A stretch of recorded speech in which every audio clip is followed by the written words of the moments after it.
Hey everyone, today we're diving into the top 5 things that people worry about and the best ways to relieve those worries. Let's get started. Worry is like that uninvited guest at a party who eats all the good snacks and talks really loudly about their ingrown toenails. We all have it. It shows up unannounced, usually at 3 a.m., right? But here's the good news, and it's really good news, like finding a $20 bill in your old jeans kind of good news. We don't have to let worry run the show. We can learn to turn down its volume, maybe even show it the door. So I'm Daniel, and I get it. Life throws curveballs, sometimes fastballs right at your head, and it's natural to feel a little anxious about what's next, or what's happening right now, or even what happened last Tuesday. But today we're not just going to talk about worries. We're going to talk about solutions. Think of me as your friendly guide on this little journey to a less worried, more wonderful life. We're going to break down these common anxieties, look them right in the eye, and then, gently or not so gently nudge them out of the way. We've got 5 big ones lined up, the kind of worries that a lot of us share, like a secret handshake of stress. But for each one, we've also got some really practical, doable things you can start today. No magic wands. Unfortunately, I checked. But real strategies that can make a real difference. So grab a comfy seat, maybe a cup of tea, or if you're like me, a giant bowl of something crunchy, and let's get into it. It's time to worry a little less and live a whole lot more. All right, let's talk about the big one, the M word, money.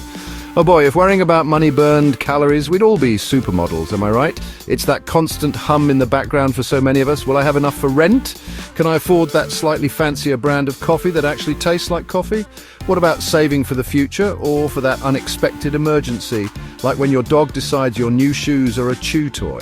It's a universal language, this money stress, spoken fluently by pretty much everyone at some point. It can feel overwhelming, like you're trying to juggle flaming torches while riding a unicycle on a tightrope. But trust me, you don't need to be a circus performer to get a handle on this. First up, let's talk budgeting. I know. The word itself sounds about as fun as a root canal, but think of it less like a punishment and more like a superpower. It's you telling your money where to go instead of wondering where it all went. It doesn't have to be complicated. You can use an app, a spreadsheet, or even just a good old-fashioned notebook and a pen that writes nicely. The kind that makes you feel important. Track what's coming in, what's going out. You might be surprised.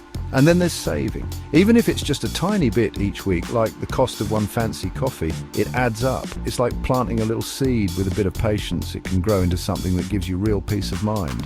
Imagine that. And here's a big one. It is absolutely 100% okay to ask for help. Seriously, if your plumbing is leaking, you call a plumber, right? You don't just stare at the puddle and hope it goes away. Financial advisors or credit counselors are like plumbers for your finances. They've seen it all, they don't judge, and they can help you make a plan. There's no shame in wanting to understand your money better or needing a little guidance to get things flowing in the right direction. It's a sign of strength, of taking control. So take a deep breath, you've got this. Little steps, one at a time, can lead to big financial peace. It's like learning a new dance, a little awkward at first, but then you find the rhythm. Next up, let's tackle health worries. Oh, the places our minds can go when we get a little ache or a weird twinge, right? Suddenly, that tiny cough isn't just a cough, it's a sign of some rare exotic jungle disease you could only have contracted from a documentary you watched last week. Or that headache. Definitely not just dehydration or needing your glasses. No, it's got to be something much more dramatic. Our bodies are amazing, complex things, and it's natural to worry about keeping them running smoothly. It's like having a really expensive, irreplaceable car that you're not entirely sure how to maintain, and the owner's manual is written in a language you don't quite understand. We all want to feel good, to have energy, to be able to do the things we love. So what can we do? Well, regular exercise is a game changer, and I'm not saying that you need to suddenly start training for the Olympics. Unless you want to, then go for it. But even a little bit of movement makes a huge difference. A walk in the park, dancing in your kitchen while you wait for the microwave.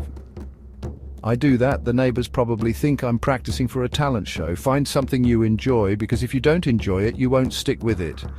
And then there's healthy eating. Again, it's not about deprivation, it's about nourishment. Think vibrant colors on your plate.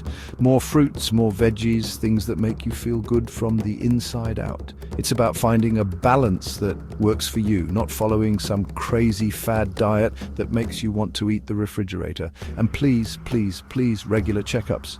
Your doctor is not the enemy. They're like a friendly mechanic for your body. Going for a checkup, even when you feel fine, is so important. It's about prevention, about catching little things before they become big things. Think of it as an act of self-love, of taking care of this amazing vessel that carries you through life.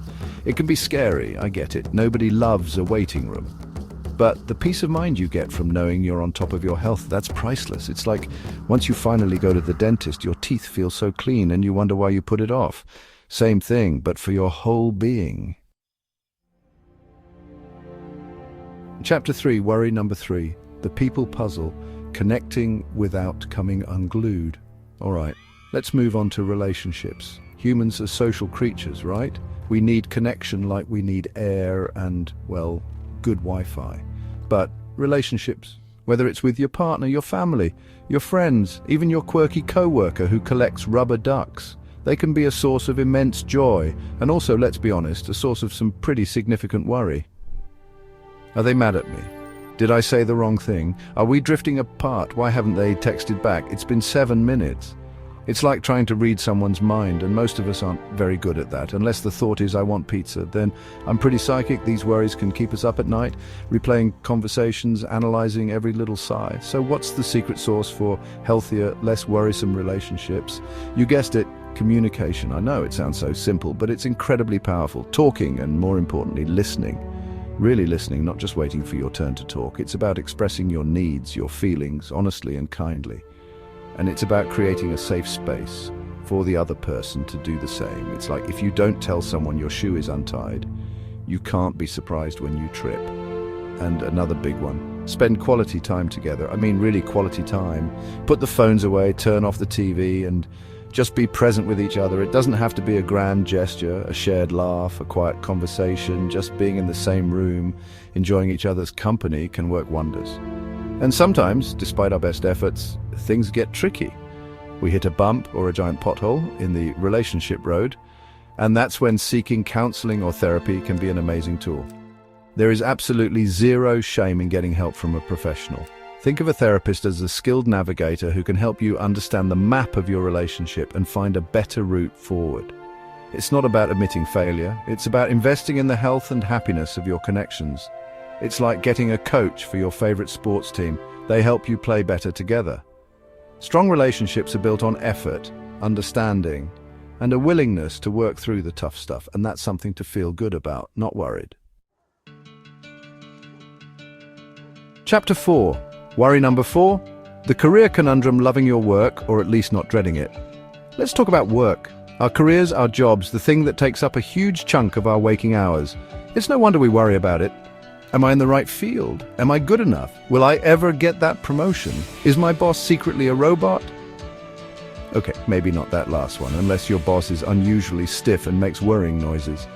But seriously, career anxiety is real. It can feel like you're on a treadmill, running as fast as you can, but not really going anywhere. Or maybe you're climbing a ladder that feels a bit wobbly. We want our work to be meaningful, or at least tolerable, and to provide for us, and that can create a lot of pressure. So how do we navigate these choppy career waters with a little more calm? First off, setting goals can be incredibly helpful, and I'm not just talking about giant 5-year plan type goals, though those are good too. I mean small, achievable goals like, this week I'm going to learn one new thing related to my job, or I'm going to speak up in that meeting I usually dread. These little wins build momentum and confidence. And speaking of learning, continuous learning is key. The world is always changing, and keeping your skills fresh and your mind engaged is so important. It doesn't mean you have to go back and get a PhD unless you want to.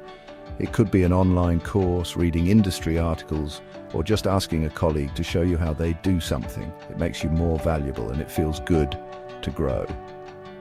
And then there's the holy grail work-life balance. Oh, this is a big one. We hear about it all the time, but actually achieving it can feel like searching for a unicorn that also does your taxes. It's so easy to let work bleed into every corner of our lives, especially these days when our office might also be our kitchen table. But it's crucial to carve out time for yourself, for your hobbies, for the people you love, for just doing nothing at all if that's what you need. Burnout is real and it's no fun. Remember, you work to live, you don't live to work. Protecting your personal time isn't selfish. It's essential for your well-being and ironically for your productivity when you're working.